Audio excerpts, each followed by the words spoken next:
sobre o mundo sem cristianismo. Como seria o mundo sem cristianismo? Como seria o mundo sem esse cristianismo que a gente vê por aí, né? Então, bom, eu não tenho dúvida que seria um mundo muito melhor do que o que temos, né? Sem esse cristianismo que a gente vê por aí, com certeza o mundo seria muito melhor, muito melhor. Então vamos ver aqui, né, dentro desse, nós temos trabalhado, conversado muito sobre este assunto. Já vimos 2 artigos. O primeiro artigo foi O mundo seria mais pacífico sem religião. O segundo artigo foi A responsabilidade de paz das religiões. Já vimos isso, né? E já tivemos 4 conclusões sobre essa questão.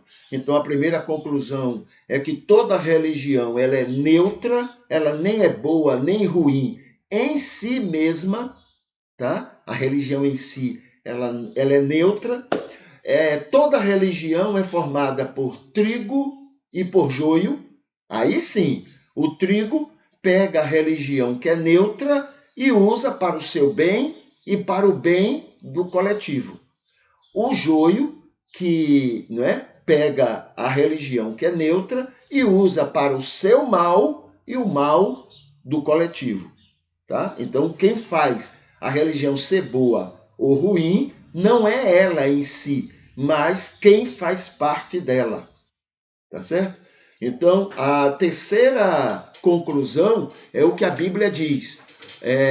A causa de todas as guerras, a causa de todas as aflições é o amor ao capital, é o amor ao lucro, é o amor ao dinheiro, à riqueza. Isso é que produz o mal e os males sobre a terra. A Bíblia que diz. E o quarto é que a alienação, né, diabólica produzida pelo marketing é outro grande instrumento do amor ao dinheiro para produzir o seu mal de uma maneira simpática. A ganância, né, o capitalismo, ele produz toda a maldade, mas o marketing diz para nós, nos prepara, nos informa de que a melhor coisa do mundo é isso aí. Tá bom? A melhor coisa do mundo é isso aí. É do jeito que está. Então a gente sofre, a gente morre, a gente adoece, a gente, né, passa por todas essas consequências malignas desse amor ao dinheiro e a gente ainda defende, a gente concorda, a gente crê. Não, é melhor mesmo. É melhor ser explorado pelos exploradores. É melhor ser, né? A gente defende ele, briga por eles. E a gente entende que ruim, negativo, péssimo para a gente são aquelas pessoas que estão ao nosso favor. Aqueles que brigam por nós. Aqueles que querem o melhor para nós. Não, esses aí são inimigos. Amigos são os exploradores. Então, essas são 4 conclusões que a gente tem diante, né, desses estudos. Aí, atualmente, estamos trabalhando um artigo científico. É uma tese, tá? É uma tese que foi feita a partir de pesquisas em relação aos evangélicos nos Estados Unidos. Então, a gente tem conversado já algumas coisas e tem aqui, então, alguns itens que a gente, então, tem para a gente relembrar hoje. Tá assim, as iniciativas baseadas da fé. É um dos subtítulos daquela pesquisa. Então, vamos ver aqui. Durante a administração Bush, os conservadores religiosos, ou seja, os evangélicos capitalistas, tiveram grande influência nas políticas públicas dos Estados Unidos. Então eles entraram, criaram uma porta e entraram, não é, para este tema. Destaca-se o Office of Faith-Based and Community, né? Iniciativa criada em janeiro de 2001 e considerado por muitos a recompensa pelo apoio maciço dos evangélicos nas eleições de 2000. Verdadeiro patrocínio estatal para a direita cristã, para os evangélicos, né, que apoiaram o presidente lá. Este escritório, né, esse programa que foi criado por Bush, criado no âmbito da Casa Branca, só se projetou ainda sobre 5 núcleos nos ministérios da saúde e serviços humanitários, habitação e desenvolvimento urbano, educação, trabalho e justiça. Né? Então, aquele escritório evangélico recebeu portas abertas para o que aconteceu, inclusive aqui no Brasil recente, quando pastores estavam lá no MEC, não é, intermediando não só as ações do MEC, mas também intermediando um jogo de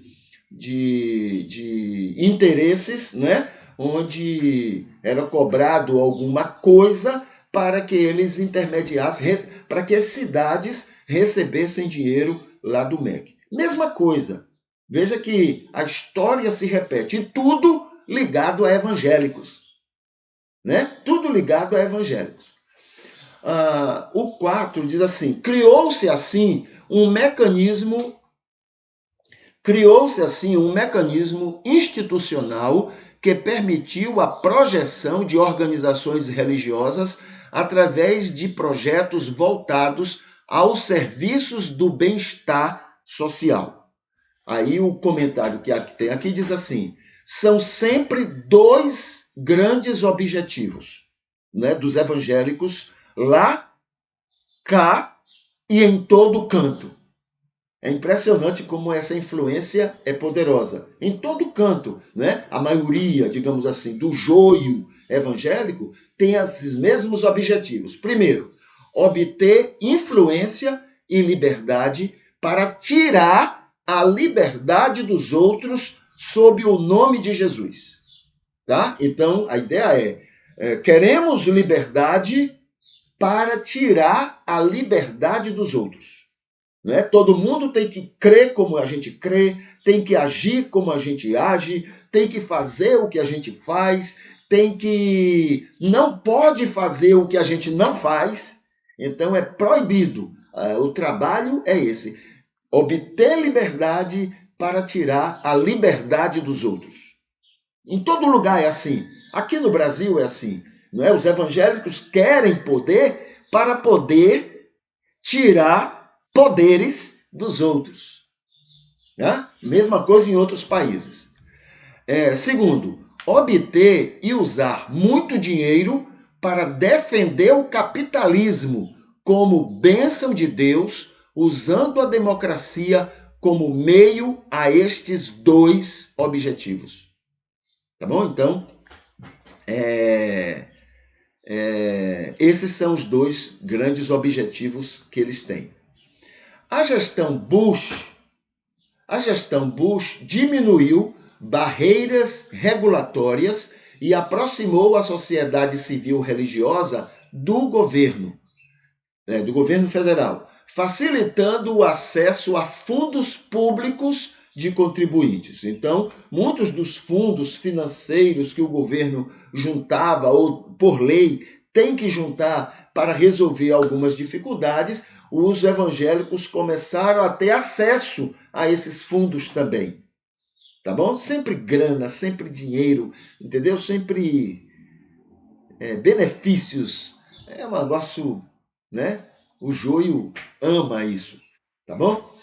7. Somaram-se às reformas legislativas muitas campanhas para aumentar o acesso à informação e o treinamento técnico para capacitar as organizações religiosas. Fazia parte do processo. 8. Após alguns anos construindo know-how em casa, estas organizações de maioria cristã, evangélica, capitalista, né, passam a atuar no exterior, fora do país, através de canal oficial de ajuda externa. Né? Então, os Estados Unidos vai ajudar tal país. Então, os evangélicos têm acesso a isso, justamente para ampliar a sua influência também sobre aquele país. Então aqui tá, é um jeito, aí fala o nome aqui da organização lá que trabalha com isso, né? USAID, Estados Unidos, Agência Fora Internacional de Desenvolvimento, acredito. Um jeito de levar seus dois objetivos principais para outros países subalternos. Tá bom? Ontem eu vi uma reportagem interessante, eu nunca vi aquilo, viu? Quer dizer, nunca vi exagero, né? Mas o repórter comentando com o repórter internacional comentando com quem estava dirigindo a programação. Não sei se foi à tarde ou se foi de manhã, foi uma reportagem. Então, ele comentava o seguinte: os Estados Unidos não quis Cuba na reunião das Américas, né, da Cúpula das Américas, porque dizia que é inimigo e que não é democracia. Mas, o repórter falando, mas, né, foi para um país amigo, que é a Arábia Saudita, que não é democracia, é uma ditadura, né, muito pior. Então, foram para lá. Aí o repórter perguntou: será que o critério é o petróleo? Quer dizer, os repórteres, eles sabem o que é que acontece.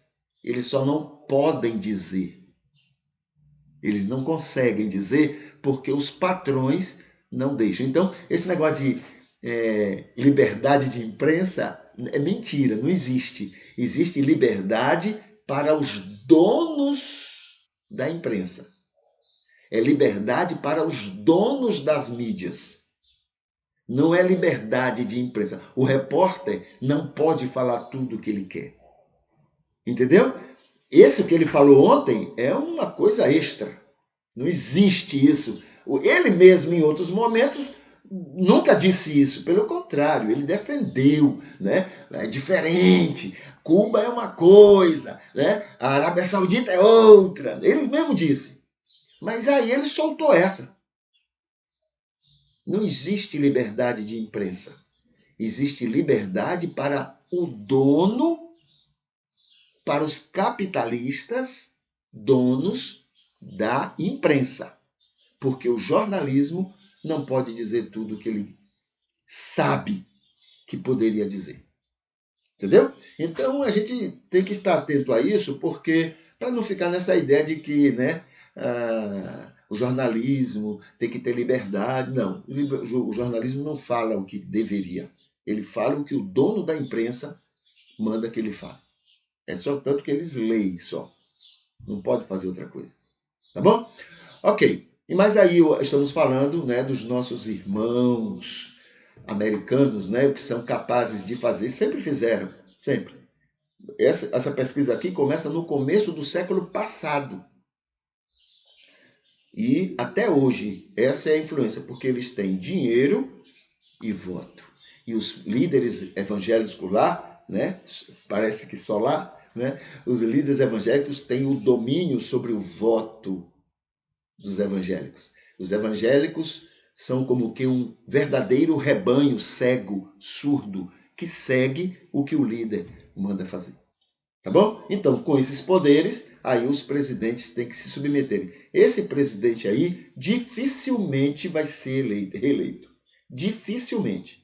Primeiro porque ele é um bobão, né? Essa guerra dele, essa luta dele contra a Rússia está acabando com a economia. Duas coisas fazem o povo americano votar no presidente. Uma é guerra. Eles querem que o presidente bote o país deles na guerra para mostrar que eles são poderosos. Eles são o dono da cocada. Mas também a questão econômica é muito séria. E aí esse problema econômico lá, né, já é o pior, acho que em 30 anos, parece-me. Dificilmente ele vai ser reeleito. Entendeu? Dificilmente. Mas, né? Mas tanto faz, viu? Mudar um ou outro, ninguém ali é dono de nada. Eles são apenas fazem o que o Pentágono diz e o que a CIA diz. Então você pode botar lá Jesus Cristo, mas na Constituição quem manda é a CIA e o Pentágono. Muda-se os cachorros, né? Mas as coleiras permanecem a mesma. E são as coleiras que mandam. Tá bom? Ok.